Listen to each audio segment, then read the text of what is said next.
Hello there. I am Kios, the Ronin beatmaker, and welcome to Lounge Ronin. All things, everything. And before we get into it, if you're new to the channel, please make sure to hit that like button, subscribe, and ring that notification bell. And on this episode, we're going to discuss the Levites and the Kohens, high priest of Judaism. And without further ado, let's get into it.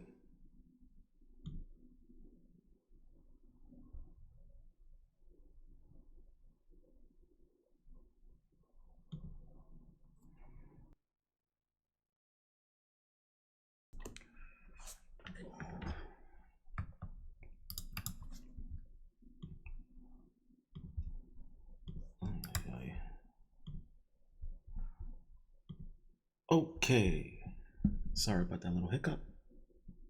Let's do it.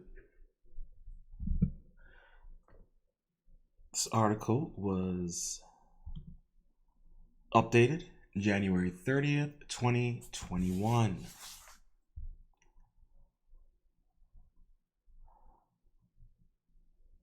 The Levites and the Kohens, the patriarchal high priests of Judaism. The Levites are members of the Hebrew tribe of Levi. They and their tribe are named after Levi, the third son of Jacob and Leah. In the past, the Levites were entrusted with religious responsibilities as the Temple of Jerusalem. They were selected for the job, partly due to their lineage and partly due to the incident that occurred shortly after the Jewish exodus from Egypt. A subset of the Levites, the Kohanim, or the Kohens, served as the priest of tabernacle. Normally, the Levites assisted and cooperated with the Kohanim in a range of religious duties. After the destruction of the Temple of Jerusalem by the Romans in 70 AD, the role and responsibilities of the Levites were greatly reduced. Nevertheless, many Jews today still identify themselves as Levites, which is often revealed in their surnames. The origin of the Levites. Patriarchal lineage. According to the book of Genesis, Levi was the third son of Jacob, one of the patriarchs narrowly defined as Abraham, his son Isaac, and Isaac's son Jacob, also named Israel, the ancestors of the Israelites, and his first wife, Leah. The book of Genesis also recounts the story of how Levi, along with his brother Simon, avenged the rape of their sister Dinah. In this tale, Prince of Shechem raped Dinah as she desired to marry her. Levi and Simon allowed the priests to marry their sister on the condition that all male residents of Shechem were circumcised. The prince consented, unaware that it was actually a ruse by the two men. Thus, after the Shechemites were circumcised, Levi and Simon attacked them, slaughtering all the males, and rescued Dinah. Jacob was not too happy with what his sons had done. He criticized them, and later even cursed them. Levi is recorded to have had three sons: Gershon, Kohath, and Merari.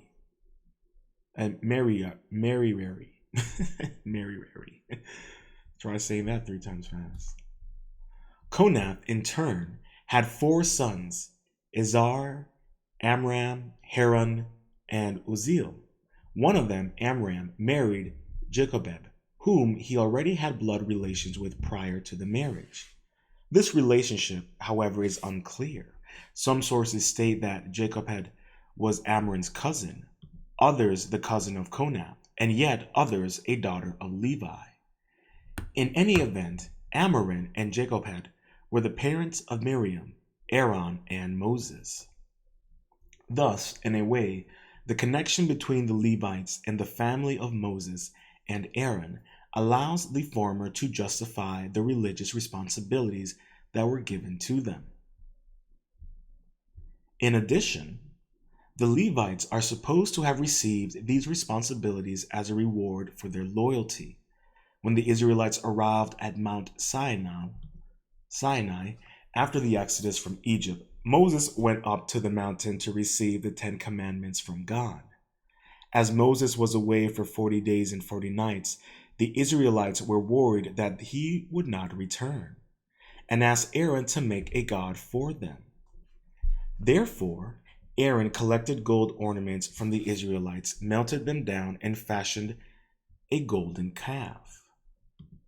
When Moses returned, he broke the tablets of the law, burnt the idol in a fire, grounded it into powder, mixed it with water, and forced those who were still faithful to God to drink it.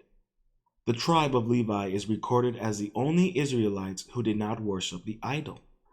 Therefore, when Moses decided to purge the Israelites of the unfaithful, the Levites rallied to him, and 3,000 were slaughtered by them.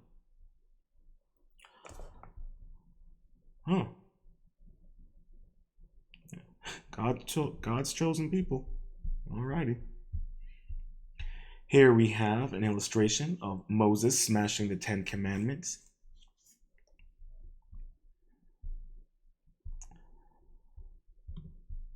The Levites split again over certain elite privileges.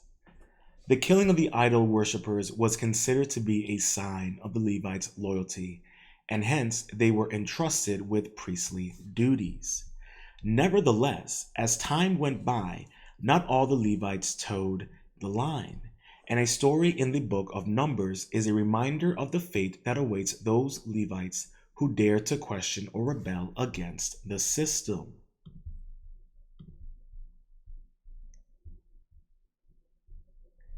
In this tale, a group of Levites begin questioning the exclusive rights given to Aaron's descendants, the condone, and more on them in a moment, to attend the altar of tabernacle.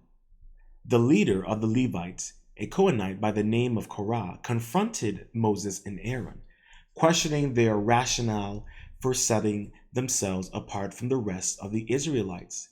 He argued that since God is with each member of the Israelite community, all of them should be considered as holy.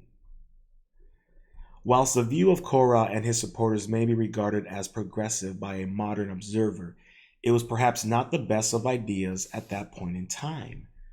For their audacity in questioning the system, Korah and his supporters were punished.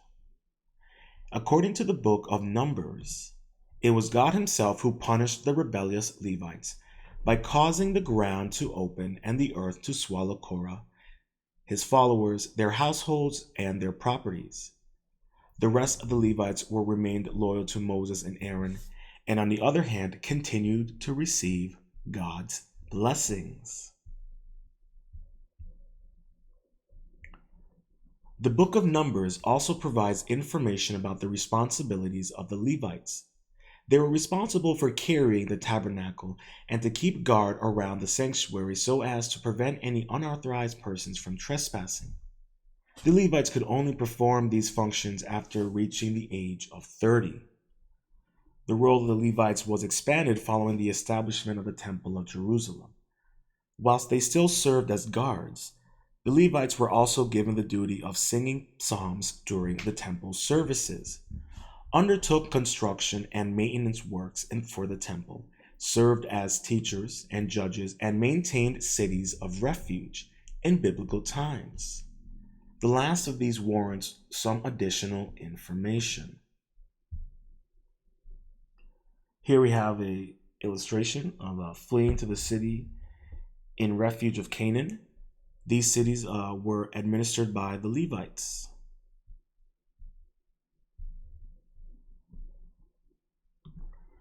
The, the Levite story after entering the land of Canaan. After the Levites entered the land of Canaan, each tribe received an atonement of land. Only Levites were excluded from this land distribution. Instead, they were given the task of maintaining cities of refuge. These were places where individuals who committed manslaughter could go to obtain shelter from the family of their victims, who may desire to seek vengeance. One explanation for this arrangement is that the Levites were to serve as priests and teachers at local shrines throughout the newly acquired land until a central temple, i.e., the Temple of Jerusalem, was created. Another explanation is that this dispersal was Jacob's curse being fulfilled. The most important job of the Levites, however, was to assist the Konami in their priestly duties at the Temple of Jerusalem. Incidentally, an important character centralization reform was instituted by Josiah, a king of Judah who lived towards the end of the 6th century BC. Josiah's reform sought to bring the Levites who performed their duties at local shrines. At Jerusalem, where they would serve at the temple. Although Josiah's reform was short-lived, it became the basic standard of the Jewish tradition following their return from Babylonian exile. The Levites were no longer local priests, but assistants of the official priesthood. Here we have an illustration of the Levite and his concubine by Jan Victors.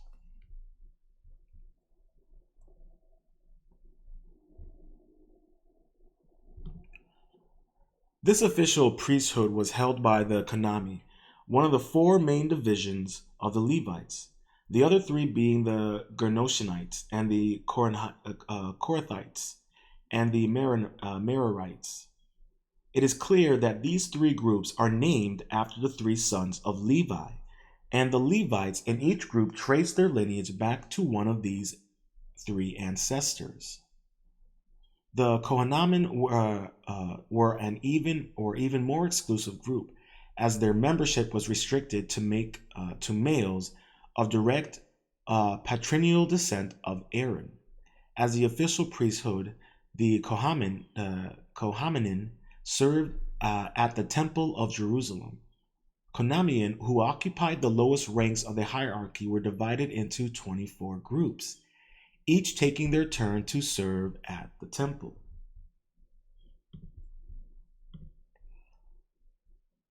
Other members of the Kohanim managed their finances at the temple and carried out administrative duties there.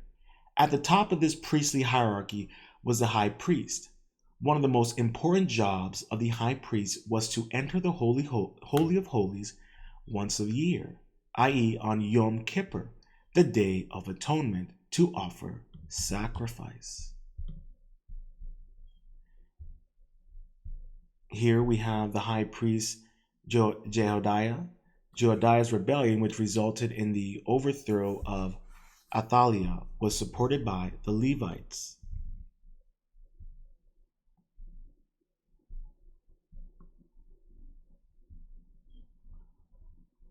The privileges of being one of the Levites. As elites, the Levites were accorded certain privileges.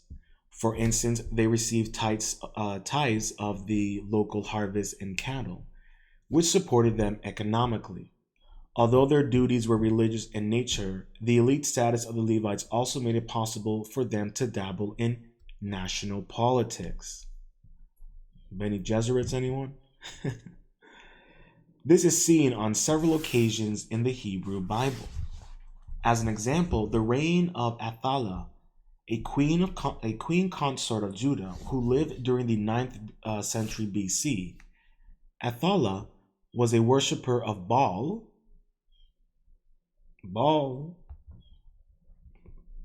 Saturn worship, which was the reason behind the revolt. Was orchestrated by Jehoiada, a high priest. Jehoiada's rebellion, which resulted in the overthrow of Athaliah, was supported by the Levites.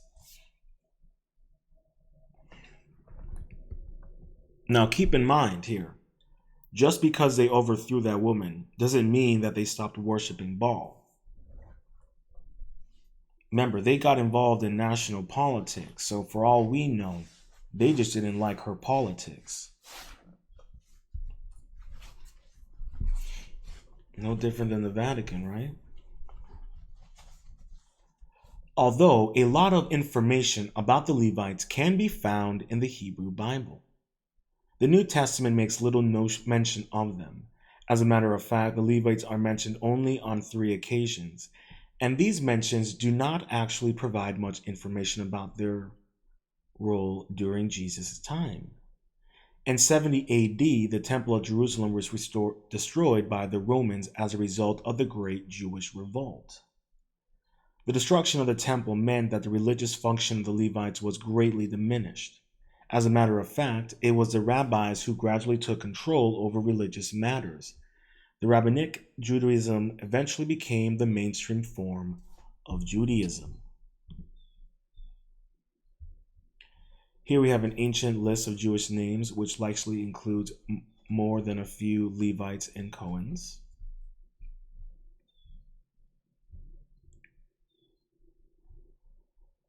How the Jewish last name referred the Levites.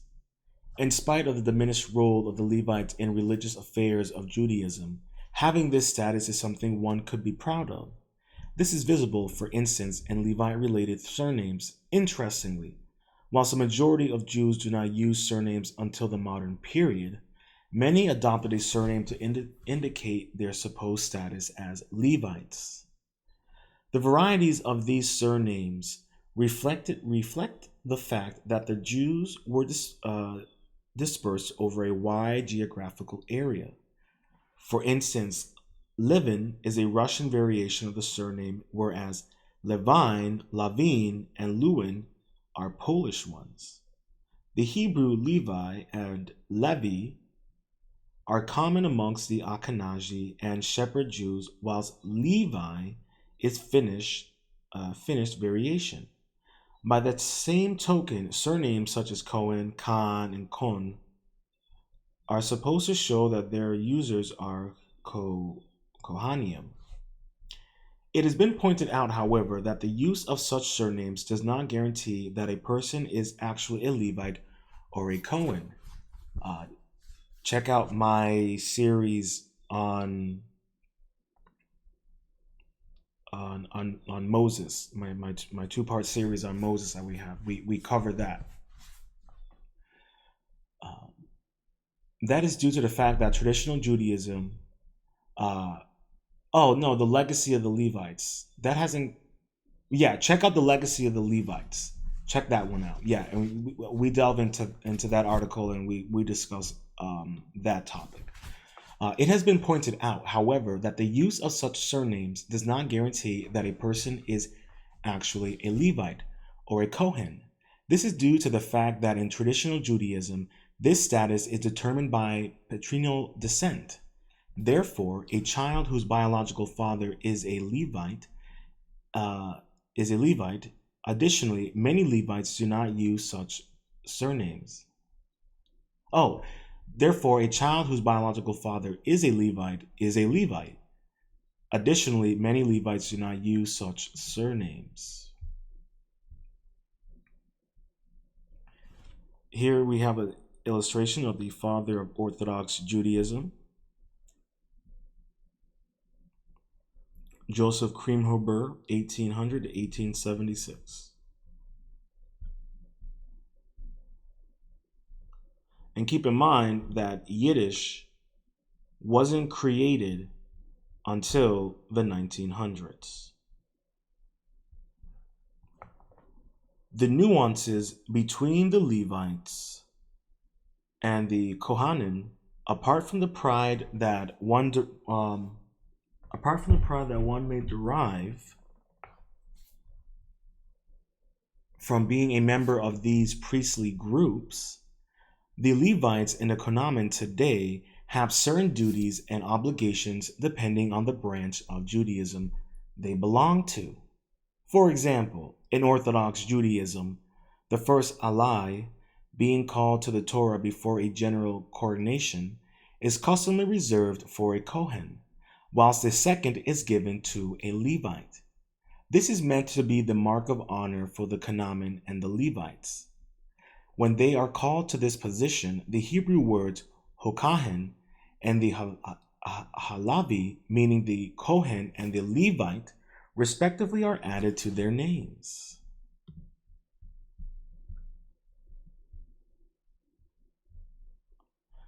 The Kohanim also have the responsibility of giving the congregation the priestly blessings. During the diaspora, this was normally done only on holidays. In Israel, on the other hand, this is informed about on a daily basis. In some congregations, I apologize, congregations, the Cohen would be assisted by Levites, in particular with washing of his hands before he recites the blessing. The roles of the Kohanim and the Levites are a little different in conservative Judaism, although the specialness of the Kohanim and the Levites is recognized. The first and second aliyot are not necessarily given to a Kohen and a Levite. I was doing so good so far.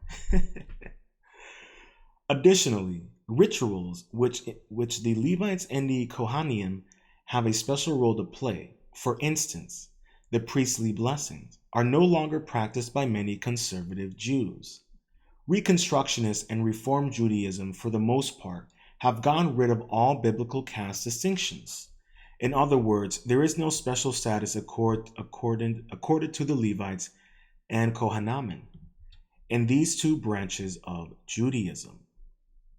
Lastly, it may be said that the different branches of Judaism also have divergent views regarding the future role of the Levites, which is closely linked to the rebuilding of the Temple of Jerusalem. Many Orthodox Jews believe that the third temple will eventually be built in Jerusalem, which means that the Kohanim and Levites would resume their services there. Some Orthodox Jews have even founded schools to train the Kohanim and Levites, so that they may perform their duties when the third temple is built. Amongst conservative Jews, some believe in the rebuilding of the temple, and some special role reserved for the Levites. Nevertheless, they do not believe that the ancient sacrificial system as practiced in biblical times would be used. Reconstructionists and Reformed Jews, on the other hand, do not hope for a future physical temple, generally speaking, and hence see no special role for the Levites in the future. And that concludes.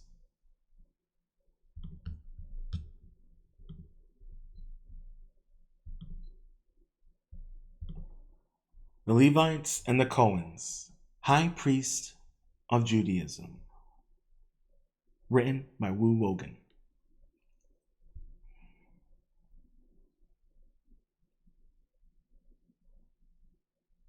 Now, if you covered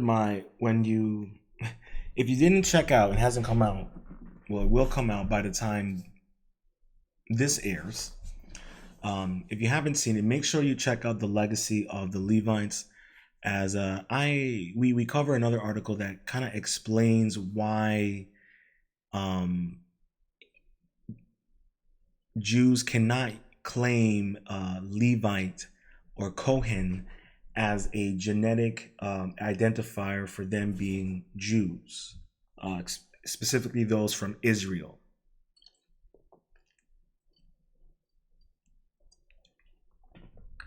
And as I was saying earlier, if you give me one moment.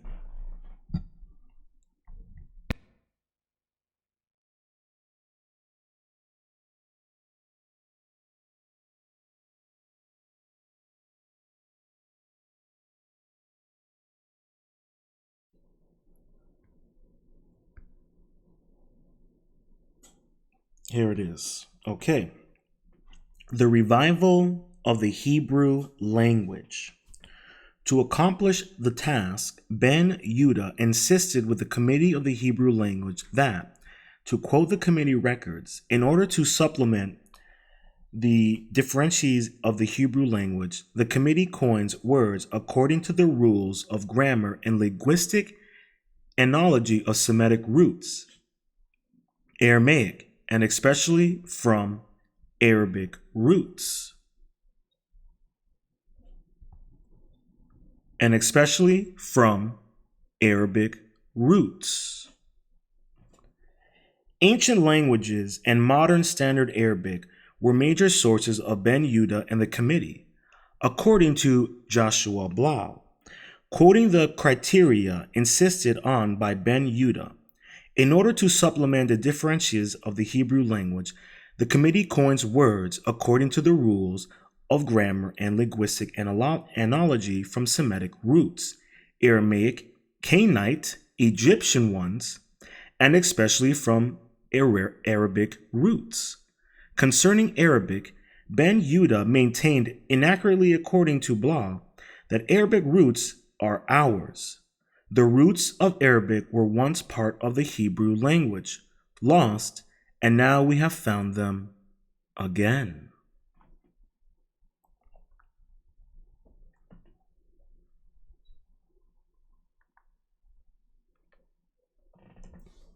For all my Jewish brothers and sisters out there,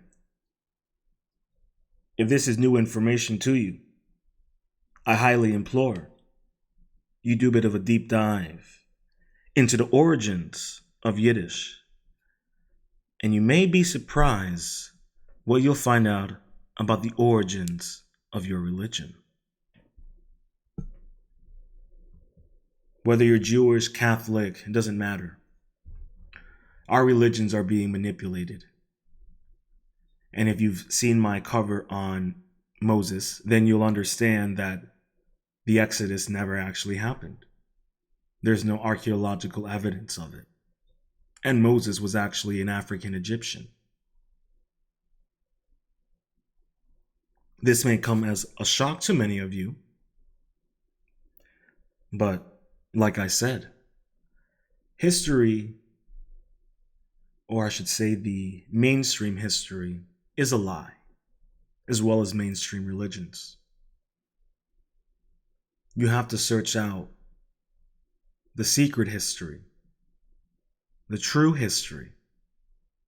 You have to seek out the true religions, the secret religions.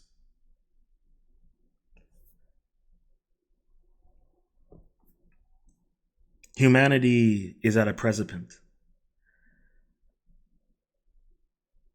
Will the veil continue to be lifted, or will we continue to be shrouded in mystery?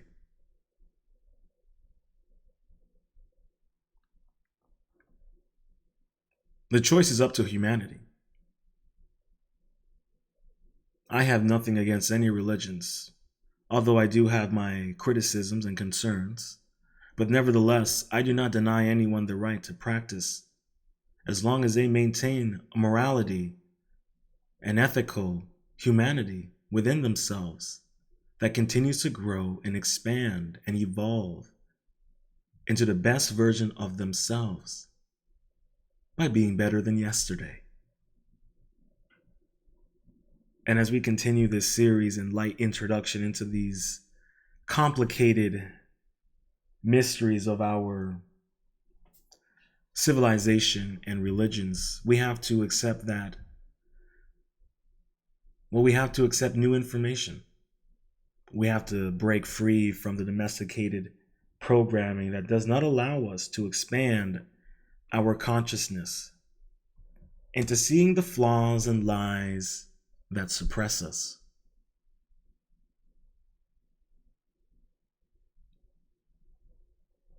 I only wish the best for humanity, and I only wish the truth for humanity.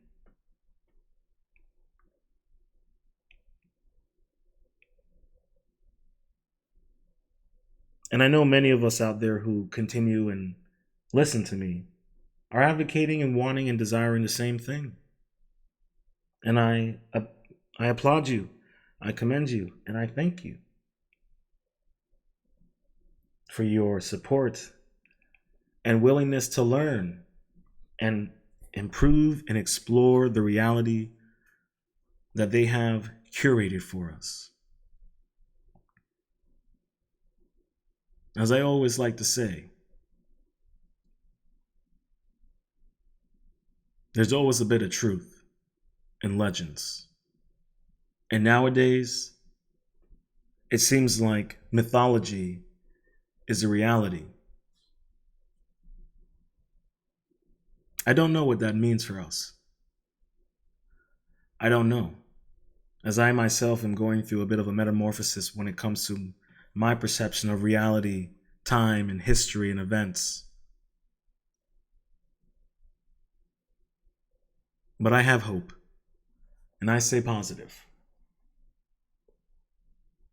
I know it's hard, but you gotta focus on what you can control amongst all the chaos. And that also includes your belief system. And that means your belief in God, but just as much as your belief in yourself.